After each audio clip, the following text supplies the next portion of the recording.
সেমিফাইনালে মুখোমুখি হতে চলেছে ভারত অস্ট্রেলিয়া ক্রিকেট ম্যাচ। এই নিয়ে তুমুল উত্তেজনা সর্বত্র।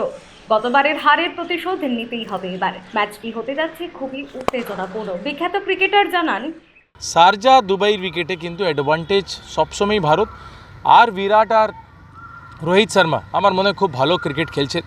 দু একটা ম্যাচ উপর নিচু হতেই পারে, কোনো অসুবিধা নেই। ক্রিকেট খেলাই এরকম আছে কি এভরিডে কেউ রান করতে পারে না আর এভরিডে কেউ জিরো করতে পারে না। This is part of the game. আমি আশা করি বিরাট কোহলি অ্যান্ড রোহিত শর্মা যেভাবে টিমকে লিড করছেন, আমার মনে হয় অসাধারণ টিমকে লিড করেছেন উনি লাস্ট কয়েক বছর ধরে।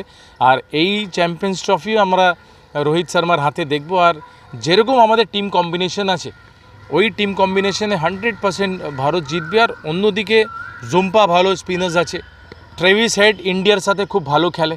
তা সত্ত্বেও আমি বলি কি ভারত এগিয়ে থাকবে। Bureau report, timeless depiction news.